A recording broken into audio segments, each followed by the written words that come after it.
All right, YouTube, how you doing? Welcome back to the channel. It is Saturday, November 8th. We got ourselves an 8-game NBA slate on tonight.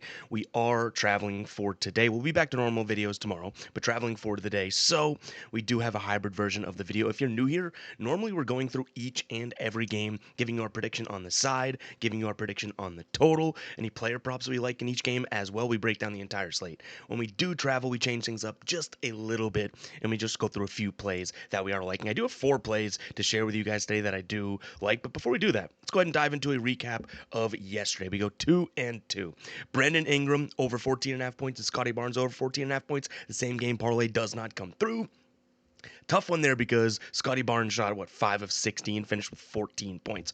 One more point, and that thing would have cashed. But hey, there's no ifs, ands, buts, coulda, woulda, shouldas in this industry, right? Our other loser was just a terrible look. Jabari Smith, I thought he'd get a few more open looks from 3. And he didn't. We do have 2 wins to talk about, though, and there were the 2 unders that we pegged yesterday. That Hornets and Heat under, as well as the Bulls and the Bucks. Those are 2 of our better looks on the day. Now, in terms of the ride of the day, only have 2 to share here.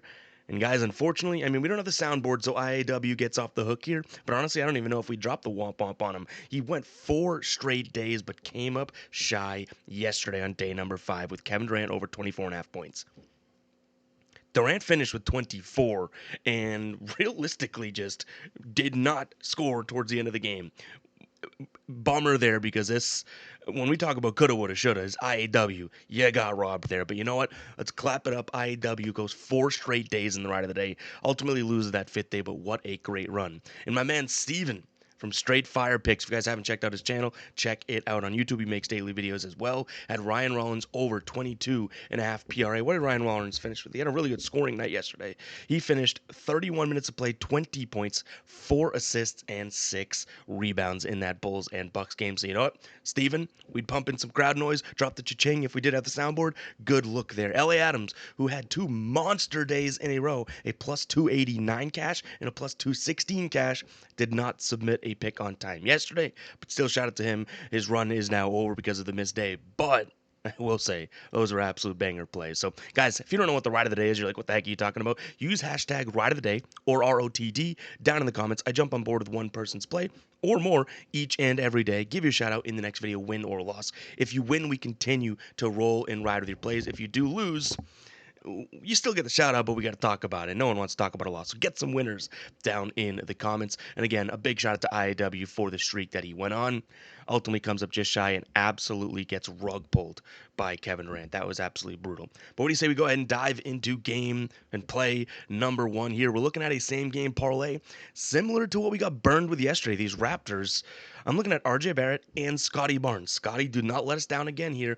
Both of these guys 20 plus, so over 19.5 points plus assists. So today, this Raptors team takes on the Sixers, and the Sixers, I don't love their paint presence or paint defense. In fact, in the paint outside of the restricted area, allowing 46.7, 47 nearly percent to their opponents, and then down low 71%. Why do I like both these guys? Well, first and foremost, they are going to prioritize scoring in the paint, right? Scotty Barnes, 55.2% of his field goal attempts come from in the paint. RJ Barrett, 58.3. Okay, then why not just look at their points? Well, because almost half of their assist opportunities and their actual true assists also come in the paint. So I do like the idea of one of these guys having a really good scoring night, the other one possibly having a really good assist night. Couldn't exactly pick which would happen which way, but I could see 15 and 5 from both of these guys almost easily. I'm hoping that we hit these in points alone, and the assists are just the cherry on top. I do really like the matchup for both these guys. Now, do want to address, obviously, being on a back-to-back and that type of a thing. I do think that that can impact them, but you know what? These guys aren't the old hags, some of the guys in the league. Both these guys should be okay in a game in which I don't think they're going to get like this crazy defensive intensity from the Sixers. So I do think that they should be able to go through. And look at the odds we're getting, guys.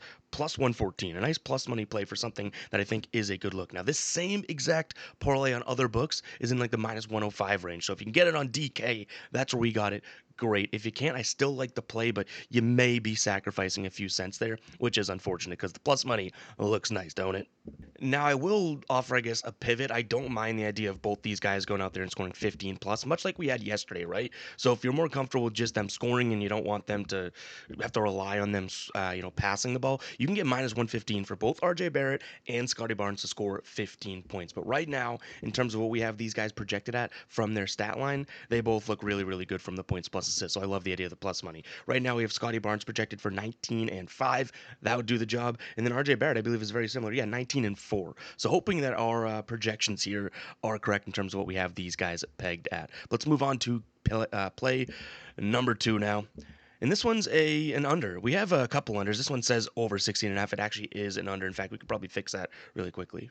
Boom. There you go. It is Herb Jones under 17 and a half points plus rebounds. I think this line is just way, way too high for him. Zion is out, so there may be a few more shots to go around, but they're playing the Spurs. And Victor Wembanyama should, for all intents and purposes, be able to shut down the paint in that game, right? Well, that's not the best of news for Herb Jones, who just lives and dies by shooting into the paint. Yeah, he'll check up some threes, right? About half his shots come from threes, but when you really look at where the points are coming from, he's not the best of shooter, right? Where his points actually do come from is in the paint. And honestly, with no Zion, I feel like this is going to be a type of spot where Trey Murphy gets some more looks and probably the bulk of the workload. But I think a lot of these guys will have way more defensive focus on them, making it really tough. So I would even lean still towards Trey Murphy's under or Herb Jones's under. Any of these guys that you think would get more usage, I actually think that might work in reverse because the more usage they get, the more defensive pressure will be on them. And both of those guys, Trey Murphy, they're more of a shooter. That's why we didn't go with his unders today.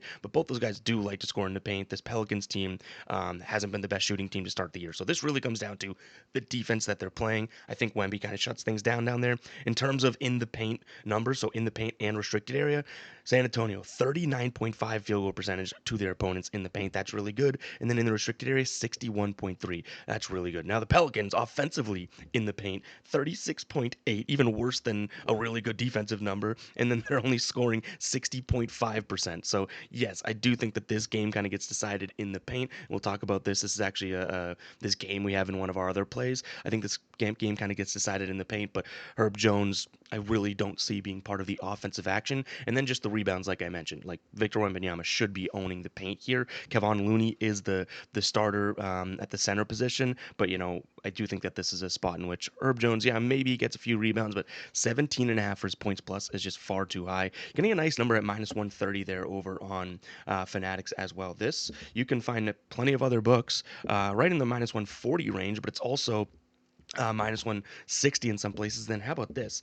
The under 16 and a half is what FanDuel has this at, DraftKings has this at. So those two major books have this at a number that is pegged just a little bit lower. So I do like the idea of Herb Jones is under in this spot, especially again because I think there'll be more focus on him. Not an offensive guy to begin with, but now he might get more usage. We'll see what he does with that.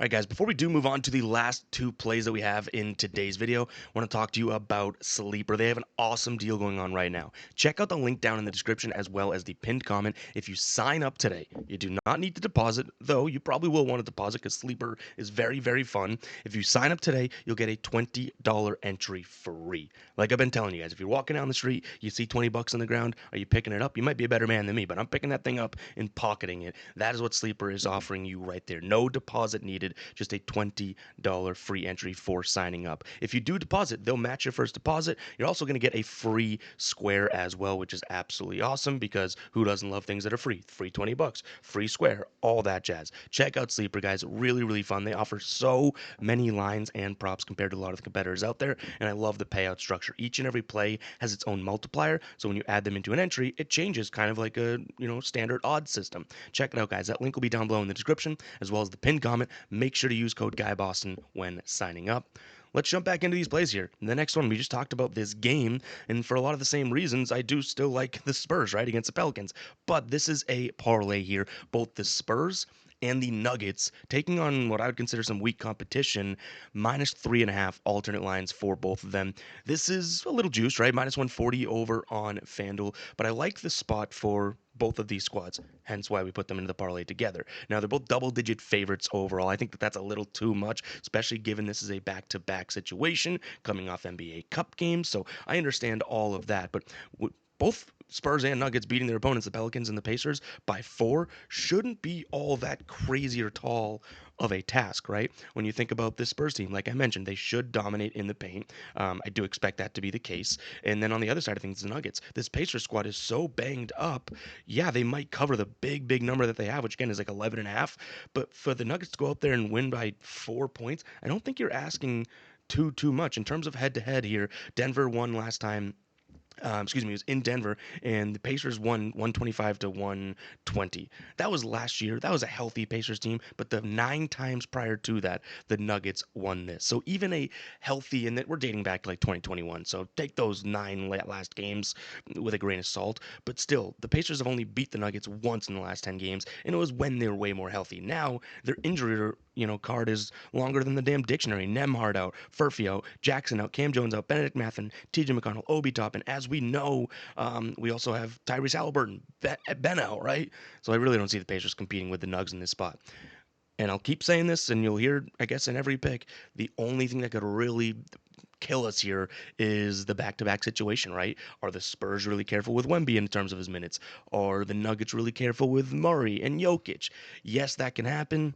But at the end of the day, you got to shoot your shot, right? I think these are decent enough shots. And hey, you guys didn't even tell me. This is such a more chins, more wins angle.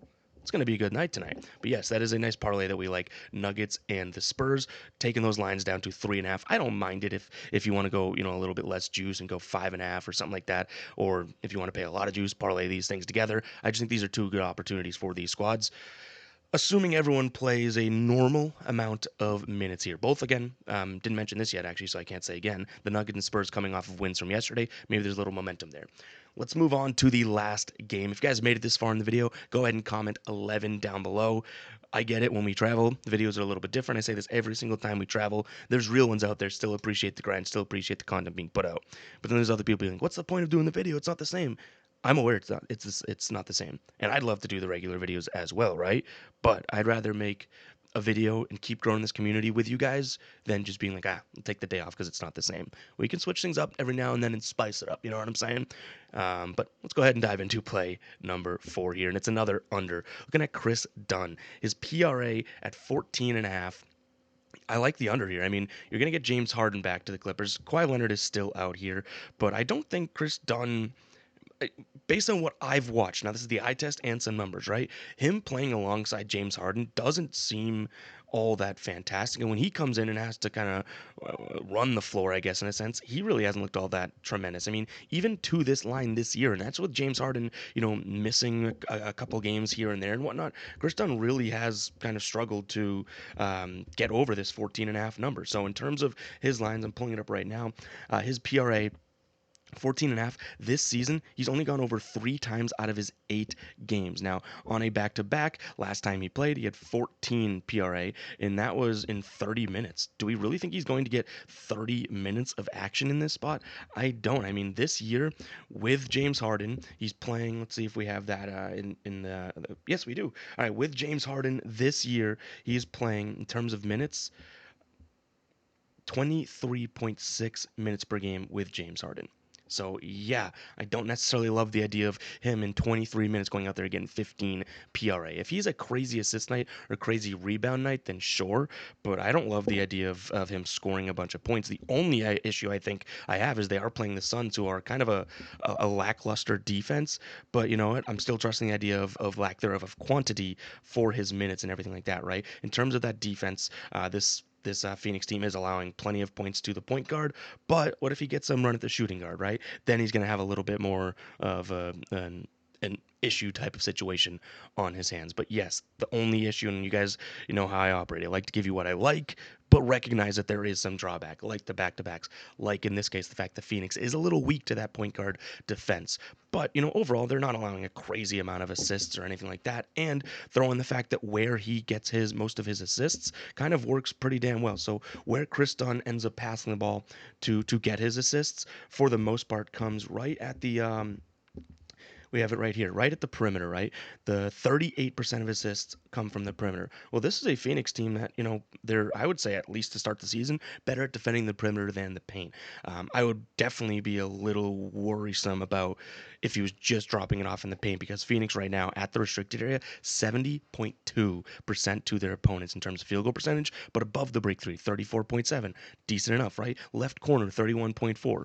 What kills me is the right corner, 48.6%. So if Chris Dunn gets a bunch of assists because he dished it to the right corner, whatever, hand up, bad look. But that's such a minuscule chance of that happening. Now that I said it, it's probably going to happen. But overall, I mean, I'm talking in circles here. This number's a little too high for him, especially with a healthy now James Harden. But guys, that is going to wrap it up for today's show. Hope you guys did enjoy. If you did, you know exactly what to do. Hit that like button, hit that subscribe button. Meant to mention, we have some new stuff over on the Guy Boston Sports store. If you guys do want to check it out, head over to fademe.store or guybostonsports.com/store.